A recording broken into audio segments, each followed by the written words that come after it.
வணக்கம். இன்னைக்கு நாம பார்க்க போறது உலகத்தோட மிகப்பெரிய மர்மங்கள்ல ஒண்ணு. பல 100 வருஷமா விஞ்ஞானிகளே குழப்பிட்டு இருக்கிற, இன்னைக்கும் விடை தெரியாத ஒரு பெரிய புதிர். அதுதான் ஸ்டோன்ஹெஞ்ச். சரி வாங்க, எடுத்த உடனே ஒரு திகைக்க வைக்கிற கேள்வியோட ஆரம்பிக்கலாம். சுமார் 5000 வருஷத்துக்கு முன்னாடி எந்த டெக்னாலஜியும் இல்லாத ஒரு காலத்துல 25 டன் எடை இருக்கிற பெரிய பெரிய பாறைகளை மனுஷங்களால எப்படி நகர்த்த முடிஞ்சது? இதுதான் ஸ்டோன்ஹெஞ்சோட மையமான மர்மம். இந்த கேள்விக்கு பதில் தேடுறதுக்கு முன்னாடி முதல்ல நமக்கு இது பத்தி என்னென்ன உண்மைகள் உறுதியா தெரியும்னு பார்க்கலாம் வாங்க. ஸ்டோன்ஹெஞ்ச் இங்கிலாந்துல வெல்ஷயர்னு ஒரு இடத்துல ஒரு பெரிய புல்வெளியில அமைஞ்சிருக்கு. அங்க போனீங்கன்னா ஒரு பெரிய வட்டமா வானத்தை நோக்கி நிக்கல இந்த ராட்சத கற்களை பார்க்கலாம். அதை பார்க்கற யாருக்குமே ஒரு நிமிஷம் தலை சுத்திரும். அதோட பிரம்மாண்டத்தை சும்மா கற்பனை பண்ணி பாருங்க. அங்க இருக்கிற ஒவ்வொரு பெரிய கல்லோட சராசரி எடை மட்டுமே 25 டன். அதாவது 4 பெரிய ஆப்பிரிக்க யானைகளோட மொத்த எடைக்கு சமம். நினைச்சு பார்க்கவே முடியல இல்லையா? எடை மட்டும் இல்லைங்க, உயரமும் தான். இந்த கற்களோட சராசரி உயரம் சுமார் 4 மீட்டர். கிட்டத்தட்ட ஒரு மாடி பில்டிங் உயரத்துக்கு இருக்கு.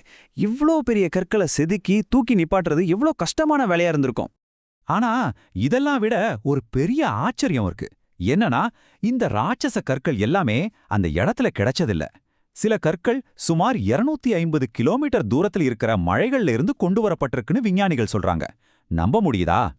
இப்ப இருக்கிற டெக்னாலஜியோட ஒப்பிட்டு பார்த்தாதான் அவங்களோட சாதனை எவ்வளோ பெருசுன்னு புரியும். 5000 வருஷத்துக்கு முன்னாடி மெஷின் கிடையாது, கிரேன்கள் கிடையாது. ஆனா இன்னைக்கு நம்மகிட்ட ஹைட்ராலிக் கிரேன்கள், பெரிய ட்ரக்குகள் எல்லாமே இருக்கு. அப்போ அவங்க எப்படி இதை செஞ்சிருப்பாங்க? மர உருளைகளை வச்சா, இல்ல இழுவை பலகைகளை வச்சா, இல்ல தண்ணி வழியா கொண்டு வந்தாங்களா? எதுவுமே உறுதியா தெரியல. இதுதான் இன்னை வரைக்கும் பதிலில்லாத ஒரு பெரிய கேள்வி. சரி, இதை எப்படி செஞ்சாங்கன்றது ஒரு பக்கம் இருக்கட்டும்.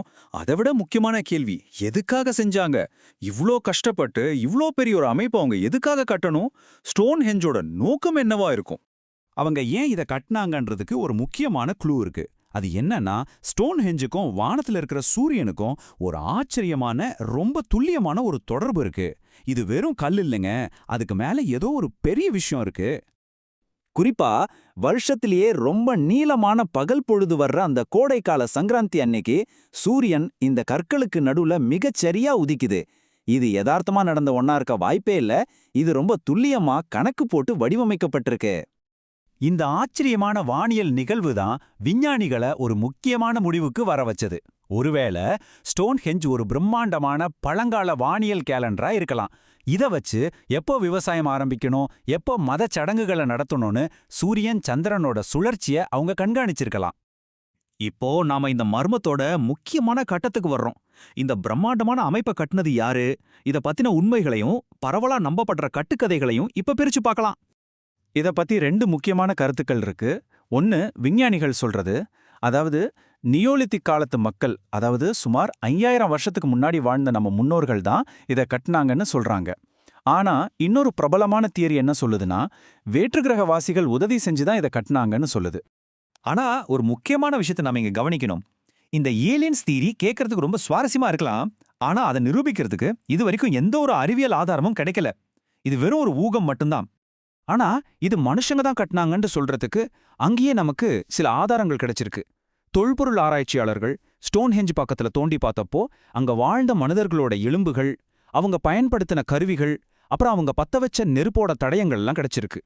ஸோ இந்த ஆதாரங்களை வச்சு பார்க்கும்போது ஸ்டோன்ஹெஞ்ச் ஒரு வானியல் கேலண்டரா மட்டும் இல்லாம மத சடங்குகள் செய்யறதுக்கும் விழாக்கள் கொண்டாடுறதுக்கும் இறந்தவங்களை புதைக்கிற ஒரு புனிதமான இடமாவும் இருந்திருக்கலான்னு ஆராய்ச்சியாளர்கள் நினைக்கிறாங்க.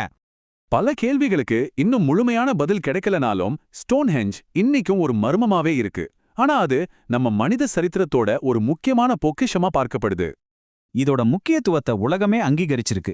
அதனாலதான் 1986ல ஸ்டோன்ஹெஞ்ச யுனெஸ்கோ உலக பாரம்பரிய தலமா அறிவிச்சாங்க. இதனால இது உலக மக்கள் எல்லாருக்கும் பொதுவான, பாதுகாக்கப்பட வேண்டிய ஒரு வரலாற்று சின்னமா இருக்கு. ஆக ஸ்டோன்ஹெஞ்ச் வெறும் கற்கள் மட்டும் இல்லைங்க, அது நம்ம முன்னோர்களோட அறிவுக்கு, அவங்களோட விடாமுயற்சிக்கு, பிரபஞ்சத்தை பத்தி அவங்களுக்கு இருந்த புரிதலுக்கு கிடைச்ச ஒரு மிகப்பெரிய அழியாத அடையாளம். 5000 வருஷம் கழிச்சும் அது இன்னைக்கும் நம்மள ஆச்சரியப்பட வைக்குது. சரி, போறதுக்கு முன்னாடி உங்ககிட்ட ஒரு கேள்வி. 5000 வருஷம் கழிச்சு நம்ம காலத்தை பார்க்க போற அடுத்த தலைமுறை நம்ம காலத்துல இருக்கிற எந்த விஷயத்தை பார்த்து இப்படி வாயடிச்சு போவாங்கன்னு நினைக்கிறீங்க? கொஞ்சம் யோசிச்சு பாருங்க.